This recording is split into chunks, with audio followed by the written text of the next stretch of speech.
Hello everybody, welcome back here to the channel. So today this video is actually recommended by one of my Discord members. If you would like to join the Discord, please be sure to click the link tree. I wanted to learn and understand the universes of Marvel just a little bit more, and what is a better way to start than Mr. Fantastic and the Maker. I know that they are two different skins on Marvel Rivals, however they are the same character, and I was just curious as to how this universe works and how they can coexist in the exact same section, in Marvel in general. I was just curious about how that worked. So thank you so much for the video suggestion, and let's get into it. What's going on, guys? This is Rob, and at the end of the video that we did for Ultimate Spider-Man, I asked you guys if you wanted me to make a video basically explaining the character of the Maker, or Ultimate Reed Richards, the evil Reed Richards in Marvel Comics. And a lot of you guys said yes. Evil Reed, yeah, I guess that's how you could say it. At those of you who don't know anything about the Maker and just kind of want to understand what's going on with this character and how it ties into what's happening right now with the new Ultimate Universe that Marvel Comics has. So kind of going with that theme, the Maker originally appeared in the Ultimate Fantastic Four #1, and he showed up in 2004. The reason why that matters is because the Ultimate Universe was originally Earth 1610, and that one debuted in 2000, which was initially kicked off with Spider-Man, but it was kind of an answer to the question, what would it look like if superheroes at that point in time were showing up for the very first time? So in effect, it was really just more of like an updated and modern take on the Marvel Universe as it was originally created by Stan Lee and Jack Kirby. And so there were big differences that were established with Ultimate Reed Richards versus like his main Marvel Universe counterpart, in the sense that there were similarities. Of course, they were both kind of socially awkward and that they were both obsessed with I'm science. sorry if you guys can hear my computer fans. I think I have to clean them out again soon, but oh man, the differences in outbrings and the importance of your childhood is really highlighted when it comes to Marvel Comics. Oof. The difference is that the Ultimate Universe version of Reed was heavily abused by his father. And so what that meant was... This much I did know because a lot of people had told me prior, so... that as he sort of Poor grew guy. and became at least some version of Reed, he kind of just became more and more distant, not just from his father, but also from society at large. Because in addition to the abuse that he was experiencing at home, he was also being bullied by kids at school. And so through all this process, he ended up coming across Ben Grimm, who just kind of helped him navigate, life as it existed for him at that point in time. But this sort of laid the groundwork for everything that would lead to him becoming who he was, and really even becoming a villain in a lot of ways. Of course, a lot of that also comes from Susan Storm. But if any of you guys ever saw that terrible Fan Four Stick film back in the day, the initial origin of Reed is not that far off from the Ultimate Universe. It's relatively accurate, right? Which is one of the reasons why the only good part of that movie is like the first 45 minutes of it. But of course, I've not seen it. Ends up joining essentially a think tank that's led by Dr. Franklin Storm. Now, Dr. Franklin Storm, as you can imagine, is basically the father of Susan Storm and Johnny Storm, who would go on to become members of the Fantastic Four. And for a large chunk of time in the Ultimate Universe, right, as far as that in-universe history goes, it was really just Reed Richards kind of trying to find a way to access what was called the End Zone. Now, the End Zone was based on the Negative Zone in Marvel Comics, and for those of you guys who don't know what that is, as most of you guys know, there's a multiverse, right, like an endless number of universes. There's only one negative zone throughout the whole multiverse, and it can be accessed by any universe. In fact, there have been stories where characters from alternate realities have actually met each other in the Negative Zone when otherwise they never would have. What Marvel... Oh my... That's a lot of information, sorry, I'm gonna have to go back. Have actually met each other in the Negative Zone when otherwise they never would have. What Marvel tried to do with the original Ultimate Fantastic Four is they tried to establish that every universe had its own version of the Negative Zone. This was largely rejected by fans because honestly it just made things overly confusing, and so later on Marvel just said the End Zone is the same thing as the Negative Zone. But Reed had discovered it for the very first time and was trying to find a way to explore it essentially. That tied in very heavily to the original main Marvel Universe, Mr. Fantastic, right, that Reed Richards, that was just exploring the Negative Zone and everything therein and all that kind of cool stuff. But this for fun, coincided with his encounter with the Ultimate Universe version of what would become Doctor Doom. And much like you would expect with, Doctor Doom and Reed and the Ultimate Universe, that they ultimately developed a kind of rivalry between each other. And so initially it was based on respect, but of course their paths ultimately led them down separate roads. And sticking with Reed here, not focusing too far on the idea of Doctor Doom, there was a point where instead of it being like the Fantastic Four, so Reed and Susan and Johnny and Ben flying into space, being hit with cosmic rays and gaining their powers like in the main Marvel universe, there came a point when they finally finished their ability to basically transmit data and even like sentient life into the end zone. What ended up happening is that Doctor Doom basically screwed with their experiment, and that's how they develop powers in Marvel Comics. And then from there, they were just kind of trying to figure out exactly how it was they were going to function or what it was they were going to do. Eventually, they just kind of take on the role of becoming the Fantastic Four. And in fact, in issue number 21, there was a point where Marvel toyed with the idea of Reed Richards in the Ultimate Universe meeting his main Marvel Universe counterpart, because what he got was this kind of image where it was like, hey, this is the life that you could have in this alternate reality where you're married to Susan, you have a son, all that kind of stuff. Ultimately, it tied into what was basically the Marvel Zombies universe, right? But the fact if he popped up with Sue Storm on his arm, I think I'd listen to him. She's so pretty. It was just kind of this little bit of experimentation regarding the team over the course of its publication history in Marvel. But quick, fast, and in a hurry, what Marvel did is they introduced an event called Ultimatum. Now, Ultimatum was more of an X-Men centric event than anything else, in the sense that it was basically Magneto using Thor's hammer to launch an attack against the city of New York, specifically launching like a giant tidal wave, flipping the poles, different things like that. Magneto's just a hater for no reason. Like, I'm sure maybe he doesn't have a reason, I don't know. I know some people in Marvel are just like, I want to do it for fun. No other reason. And I'm like, oh, okay. Magneto seems like one of those people. I don't know. Call me crazy. That ended the origin of mutants in the Ultimate Universe, providing an explanation for how they came to exist in the first place. But it also brought the relationship between the Maker and Susan to a head in the Requiem Fantastic Four comic from Ultimatum. Because one of the things that had been established over the course of this was that, yes, Susan and Reed were together as a couple, but it was very, very strained. And in fact, it was largely pulling a lot of things from what would become Jonathan Hickman's Fantastic Four run. Now, how much of Hickman's run was influenced by the Ultimate Fantastic Four versus how much of the Ultimate Fantastic Four were influenced by his run is up for debate. But the fact that we're talking about Ultimatum being launched around the time that Hickman is doing his Fantastic Four run, it would stand to reason the Ultimate Universe actually influenced his work. The reason why I say that is because if you look at like Reed Richards' Fantastic Four from like the main Marvel Universe, that Susan always stuck by Reed's side, even when he was becoming incredibly distant and getting caught up in a scientific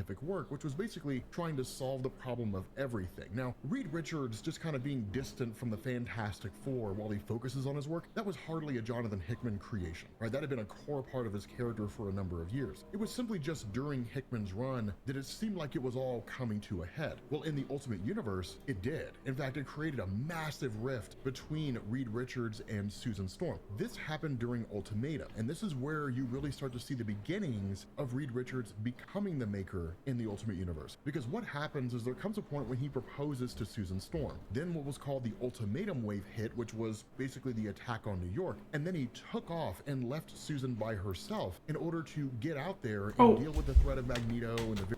Oh, he fumbled. Are you kidding me? She's so strong. Oh my god. Okay. Various threats that were out there in order to save the world. And that's really where... I don't know which Mr. Fantastic I'm getting mad at because it's getting a little confusing, but hell, I'm mad at both. And Storm chose to just call off the engagement because what she had realized over time is that she would always play fiddle to like Reed Richards' desire to be logical. That he couldn't really put the love between the two of them above his need to fix the world or deal with that threat or deal with this threat or focus on the logic of science and different things like that. And so ultimately she just kind of walked away. Now, this was also something that coincided with the death of her father during Ultimatum, and so Susan Storm's character was presented to us in Fantastic Four Requiem as a character who was just dealing with like a lot of emotional upheaval. And so it just kind of made sense contextually that she would walk away from Reed. Now, what this did is it led into the Ultimate Enemy trilogy, which was actually kind of a story that was a wraparound to the events that were ongoing in the Ultimate Fantastic Four comics at the time, in the sense that in issue number 30, Kang Kang the Conqueror in the Ultimate Universe showed up to the modern day and then told Reed the world's going to end. And so this basically went into Ultimate Enemy in the sense that somebody started launching attacks against the superhero population, at least what passed for an organized superhero population given the aftermath of Ultimatum, really when the superhero community was seemingly at its weakest. Nobody really understood what was going on, but by the time you got to Ultimate Doom, you actually figured out it was Reed Richards himself. Now it is important to specify here that leading up to Ultimate Enemy, Reed had faked his death, so there was no reason for anyone to believe that he was the one behind everything. Eventually Susan Storm figures it out, and when she realizes that he had faked his death and the fact that other people had been harmed as a result of his actions, she goes to attack him. And this was Brian Michael Bendis, who was writing the Ultimate Enemy trilogy at the time, basically establishing there would be no reconciliation between Reed and Susan. Seemingly that wouldn't be the case. And in fact, it was actually designed to basically end with the death of Reed Richards, right? He was going to be written out of the Ultimate Universe seemingly forever. And the way this played out was that when Susan Storm went to attack Reed, he killed her, right? And so because of that, he ended up basically escaping into the negative zone itself. And then the rest of the superheroes followed suit. And what followed was a massive conflict between Reed Richards and his forces going against the various superheroes and the Fantastic Four. And so ultimately Reed Richards was just basically left out there in the negative zone after having his face burned by Johnny Storm and his entire left side paralyzed. And so there was no real reason to expect his character to return. And the story literally ended that way. It was like, you know, so passes Reed metaphorically. And like, that was essentially it. Then you go into Jonathan Hickman's Ultimates. And this is when you get the Maker as you know him. Because what happens is that Reed Richards eventually shows back up. And what he does is he creates something called the Children of Tomorrow, and he creates what's called the Dome, or the City, as some people refer to it. This is what you saw if you were reading Jonathan Hickman's Avengers and New Avengers and the events leading up to Secret Wars 2015, in the sense that what Reed had done here in designing the city or the dome, that he had basically constructed it in a way that time would pass differently, meaning time passed faster inside the dome. What it did is it kind of wrapped back around and tied This is intense. Somebody, Thanos, can you know, like, the Maker out of existence? into the kind of premonition from Kang in the Ultimate Universe, which actually turned out to be Susan Storm from the future, and like this sort of premonition that like Earth was going to be destroyed, right? So it was essentially the Maker's way of trying to fast track human evolution and creating essentially superhumans or metahumans to a degree, and then using those as a way to save the Earth. Richard, you're smart. What is this diddle-daddling? Because you realize if you create something that takes over humans that you're not safe either. Was he not that smart to figure it out, or are we gonna find out what happened? So shit. If anything ever would happen. The reality here is he was largely using it for his own personal desires, right? In a way to kind of conquer the world, bring peace to the world, and bring it under his control. One of the downsides here about Reed Richards as a Maker is that initially he was just a guy who just did like villainous stuff. But after that, you go into a story called Ultimates Disassembled. This is really more just Reed Richards operating on behalf of Kang more than anything else. But it's not overly important regarding like the evolution or the history of him becoming the Maker. It was just him doing stuff as a villain, essentially, in the Ultimate Universe. But then that goes into Cataclysm. Now, Cataclysm was a significant story because that was actually kind of building up to the events of Secret Wars 2015 as part of what Jonathan Hickman was writing as part of the multiversal collapse, essentially. Technically, Cataclysm dealt more with the Age of Ultron event in the main Marvel Universe, in the sense that there came a point in that story when like Wolverine kept jumping back and forth through time and literally broke time. And so what it did is it teleported Galactus from the main Marvel Universe to the Ultimate. I didn't know Wolverine did that, but that's pretty cool. One redeeming quality about Wolverine.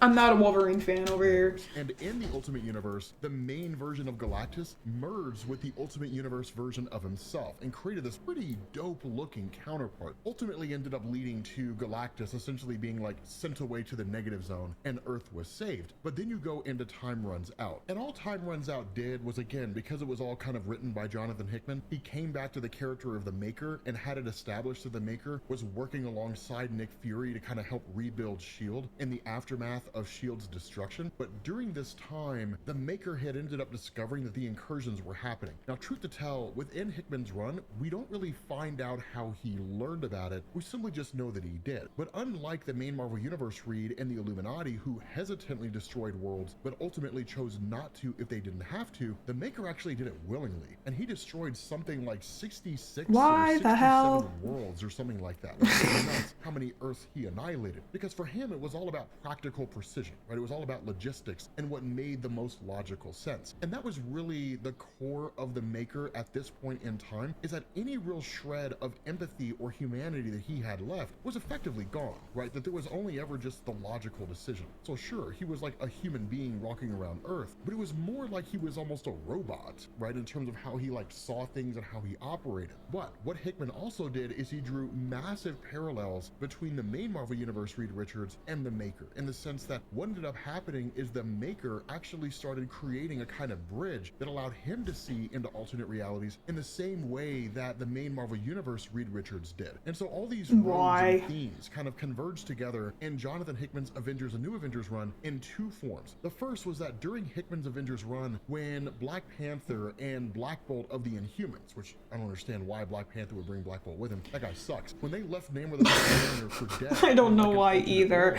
world alongside the Cabal, that it was believed. No, but why? Why would you do that? Okay. That they were going to destroy. Instead, what ended up happening is the Cabal and Namor jumped from that Earth as it was basically experiencing an incursion with the Ultimate Universe. So to kind of create this leap here, they went from the main Marvel Universe to a random universe to the Ultimate Universe, where they encountered the Maker. And so the Maker realized that the Cabal was capable of destroying alternate worlds. I'm using my brain so much, I'm yawning. So they went from one to the other to the other. Got it. Okay. Ruthless aggression actually decided to start working alongside them. So basically it was the Maker, Thanos, the Black Order, and Namor the Submariner. What this also did... Why is Namor always at the scene of the crime? I hate that guy. He's weird, but he's always there.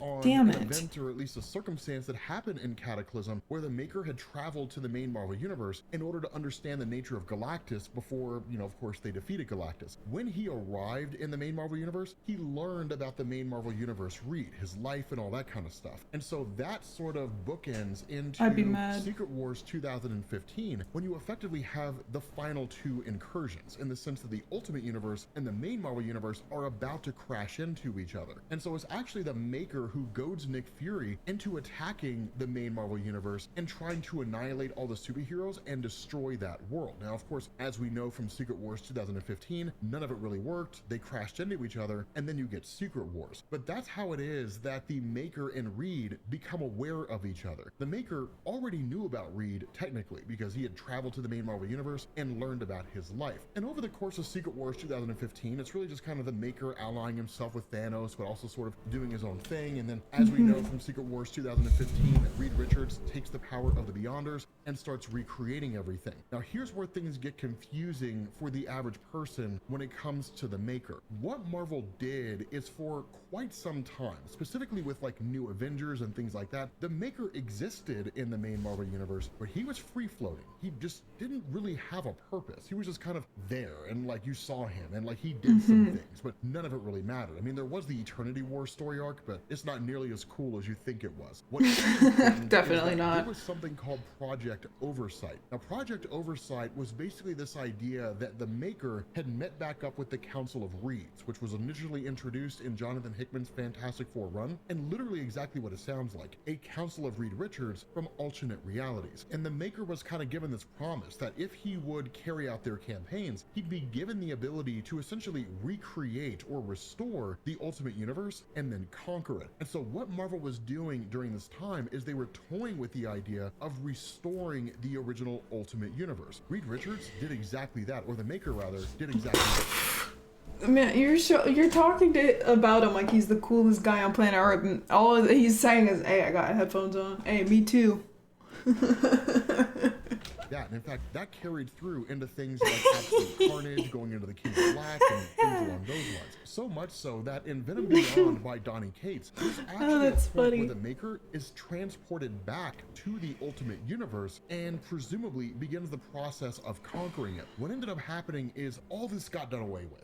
Right, like it was all basically wiped out and it was destroyed, and we don't really know how. Right, we just kind of know it was sort of a hand-wavy thing where seemingly Marvel just pretends that it doesn't exist. There is some measure of explanation that's offered in Venom issue number 35, but ultimately it doesn't offer any real explanation at all. And so what I usually tell people is that any and everything that you saw regarding the Maker between the end of Secret Wars 2015 and the beginning of the Ultimate Universe miniseries that just recently launched by Jonathan Hickman, you could ignore. You could just pretend like none of it ever happened. Okay. So what Hickman did is he came back and by wiping all of that stuff out, because what Hickman does in the Ultimate Universe miniseries is he picks up with the Maker basically being held prisoner, and that what the Maker had been doing was systematically brainwashing therapists into basically getting him the tools he needed in order to orchestrate his own escape, which is exactly what he does. Following that, he starts jumping around, stealing little bits of technology here and there, and then he travels into the multiverse, and instead of going to Earth 1610, which again has more or less just kind of been removed from Marvel canon, he travels to a universe called Earth 6160,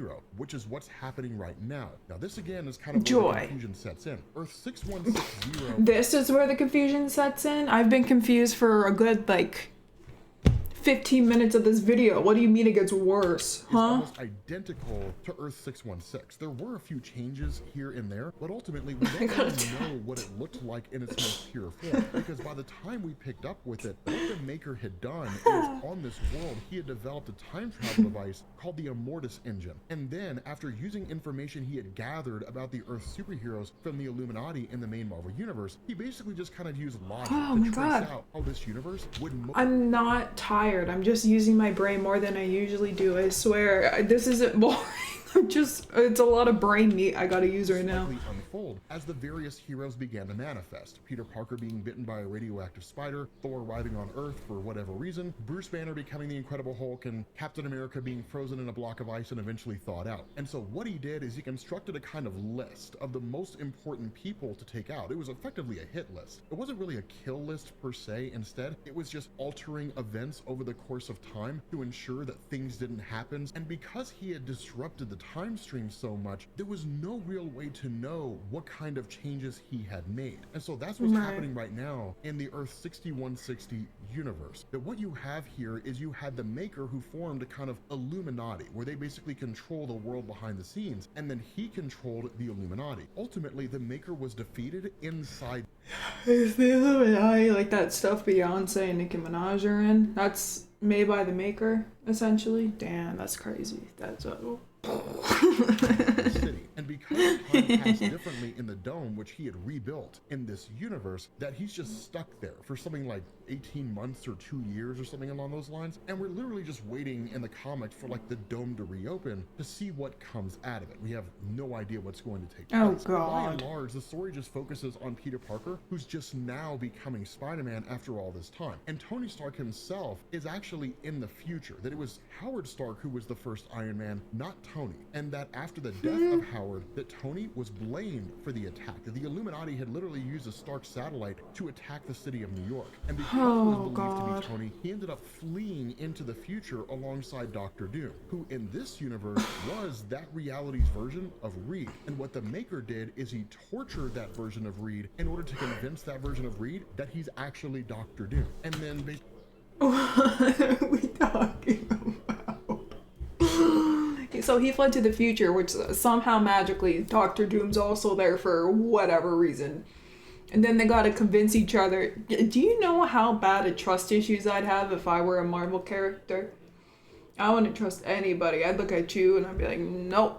And then I go back to make sure it's actually you. Then I go back to where we once were, but then you're probably gone, so it doesn't matter anymore. Basically killed the Fantastic Four and different things like that. So it's kind of nuts. It was the Maker who killed the Fantastic Four, not Doom. I don't want to confuse you guys in that way. But again, okay.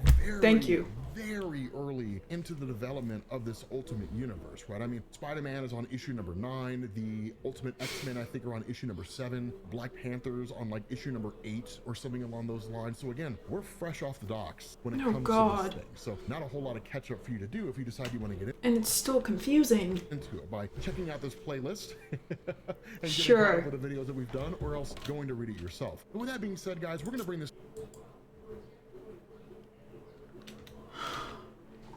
Okay, let me strain myself up here.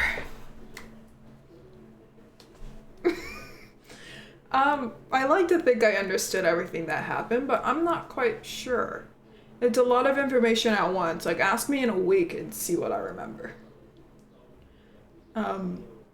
If there's any other, like, easier way to digest this information, can you guys let me know? If there's, like, a little thing I could read. And just anything, that'd be deeply appreciated. Thank you guys so much for watching all the way through. Let me know if you're just as confused as I am. When you started out in Marvel Comics, are you... Like, do you know what's going on? Can you let me know? And I will see you in the next video. Thank you guys so much again. Like, comment, and subscribe if you'd like to. No pressure whatsoever. And, bye!